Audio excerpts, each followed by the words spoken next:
La dernière fois, je te parlais un peu du feeling. C'était quoi, justement, les 4 points importants quand, quand on est plus feeling, au niveau de la danse. Mais tu sais, brièvement, je te parlais des émotions, de la connexion, de l'authenticité puis de la présence.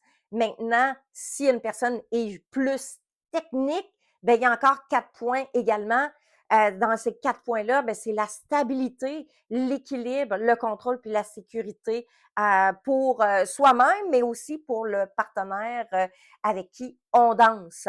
Donc, la technique, c'est pas une prison, hein, comme bien des émotionnels peuvent penser, mais la technique permet au feeling d'être beaucoup plus clair dans les mouvements. Fait que donc, aujourd'hui, ce qu'on va parler, c'est justement des sous-divisions de l'élève, de l'apprentissage de l'élève. Donc, d'une part, quand on est un professeur de danse, il faut comprendre qu'on a 3 personnes qui peuvent être devant nous. On a le visuel, on a l'auditif, puis on a le kinesthésique. Comment est-ce qu'on va enseigner ces gens-là? Puis peut-être que toi, ça va te parler aussi en tant que futur élève dans une école quelconque parce que tu veux apprendre à danser beaucoup plus de façon soit feeling ou technique. Eh bien, il faut savoir que le visuel, lui, il a besoin de voir. Fait que donc, on a besoin, en tant qu'enseignant, de démontrer à l'élève, OK, donc voici comment va se faire l'enchaînement. Donc, on a besoin de faire une démonstration puis décortiquer chaque mouvement pour arriver au résultat final de l'enchaînement. Puis quand on débute, il faut en fait, il faut donner des informations à pas de bébé. Ce qui veut dire que si on donne trop d'informations, ben, le cerveau, lui, là, quand il est en train d'apprendre, il est capable de capter un certain pourcentage. Puis le pourcentage, là, si tu donnes 100% d'informations, le cerveau va peut-être garder 10 à 20% de l'information que tu lui as donnée. Ça veut dire qu'il a oublié les 90 à 80% des informations que vous lui avez données.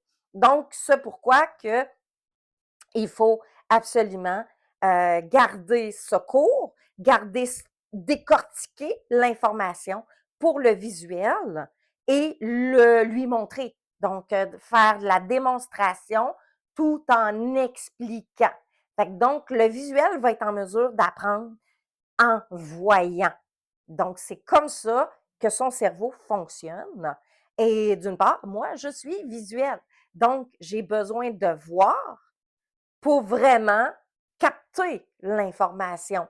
Donc, je pourrais très bien ne pas avoir de paroles ou avoir les paroles d'une langue différente.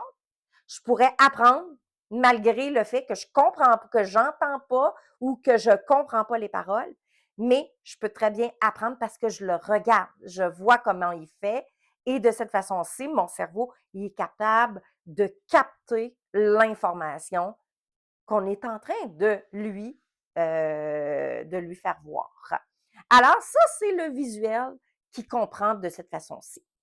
À la prochaine vidéo, on va parler de l'auditif, comment lui peut comprendre les éléments essentiels lorsqu'on enseigne la danse.